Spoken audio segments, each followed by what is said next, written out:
Welcome back to my YouTube channel, and for today's video, so alam niyo naman kung anong gagawin natin.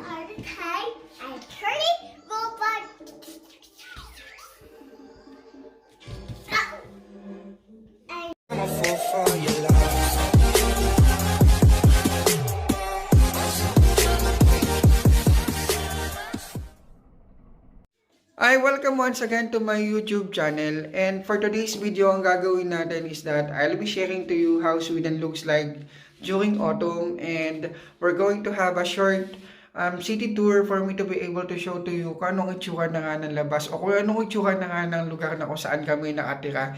So this is parang an update sa itsura na nga ng labas since sa mga previous videos ko, meron tayong mga videos ng kung anong mga pwede natin makita sa labas. So at the same time, I'll be sharing to you also yung shorter days and longer nights during autumn or during winter na rin since malapit na rin ng winter. And for the meantime, ang gagawin muna natin ngayon is we're going to sleep and we're gonna see each other tomorrow. So good night everyone and see you tomorrow.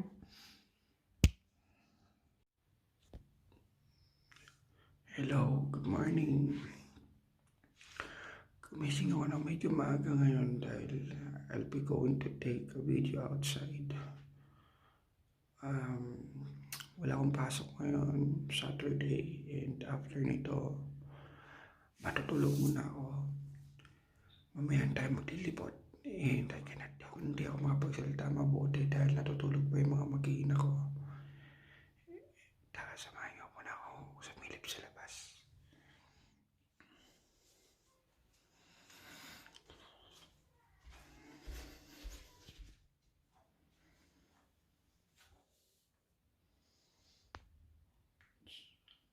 Hmm.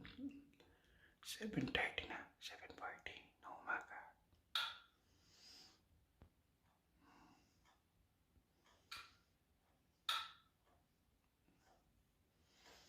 Kailangan natin patayin yung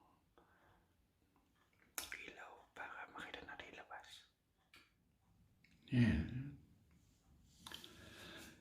Medyo maliwanag lang siya dahil madaming ilaw. Pero actually madilim pa sa labas.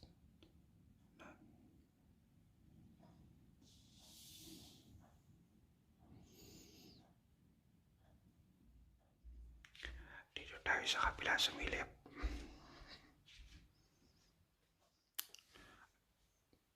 Madilim pa talaga sa labas. Marami lang ilaw kaya medyo maliwanag pero napakadilim. So ayan. Matutulog muna ako ulit. Mamaya natin itutuloy. Basta matulog, malamig. Dahan-dahan lang.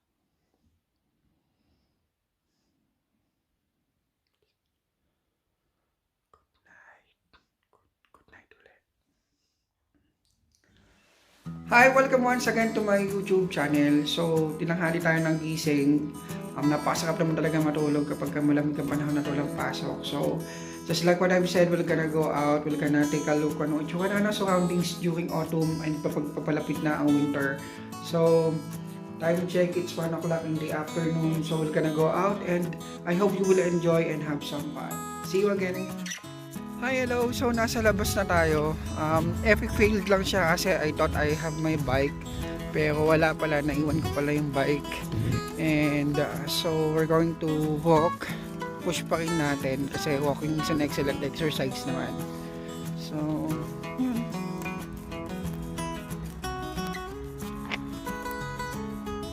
So, dito sa part na to, meron akong video nito na kung saan malago yung mga dahon niya. Napakaganda.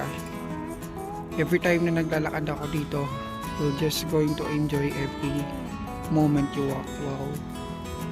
So talagang i-push na maglakad pero sobrang lamig talaga. And feeling ko yung cellphone ko pag hinahawakan ko parang nag-i-yelo na din. So I'm going to the office dun sa workplace namin and I'm just going to try kung bukas siya at para makuha ko na din yung bike. So nauna ko na natin yung bike and it is easier to go and have some tour para at least mas marami tayong mapupuntahan. So, ayan.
So, nandito na tayo sa pinaka-city proper and it's really hard for me to speak because napakalamig talaga and nanginginig ko, parang nangingigas yung mga labi ko. So, konti lang yung mga tao na nakikita ko dahil sa corona o dahil sa virus, which is a good thing para at least maiwasan yung spread. So, yun. Tingin muna tayo ng konti dito sa city kung ano pwede natin makita. So time check, it's 2:30 in the afternoon. Makulimlim talaga. Sanay naman na yung mga tao dito sa mga ganitong panahon.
sobrang lamig talaga at pumasok na ako dito sa amin. And ngayon lalabas lang tayo para pakita ko sa inyo kung gaano kadilim na, kung ano yung liwanag niya. So lalabas tayo para makita natin kung gaano ka liwanag sa labas o kung gaano nakadilim sa oras ng alas 4. So papansinin mo nakabukas na lahat ng ilaw. Madilim na talaga siya, pero medyo maliwanag lang talaga yung phone na gamit ko. So I'm just taking another video outside para ipakita sa inyo kung gaano nakadilim sa labas. At 4:30 in the afternoon, madilim na talaga siya. So yun yung oras, 4:36. There's really shorter days and longer nights during autumn and winter. So dapat sana yan lang siya. You found me? Nothing. So dito ulit tayo sa labas to have a final look. Gusto ko ipakita sa inyo kung gaano kadilim sa labas at 5 o'clock in the afternoon. So ayan yung oras, 5:15. So makikita natin kapaligiran na madilim na talaga siya. So, pumapasok kami sa trabaho ng madilim at nakakauwi kami galing sa trabaho ng madilim. After roaming around the city, we have seen the difference between now and then. Nakita natin yung pagkakaiba ng surroundings kapag summertime and kapag papalapit ng winter. So, people may say na maganda pa din, some people may say na nakakalungkot. Pero kung ano man ang sitwasyon natin, nakakalungkot man yan o hindi, we can still find happiness, we can still find joy in everything that we do. Hindi na natin kailangan pa lumayo, hindi na natin kailangan pa lumabas. Basta makita natin na malusog ang ating pamilya at kasama natin sila araw-araw, we are still blessed and we can say that life is beautiful. So I hope you enjoyed the video and until next time. So bye!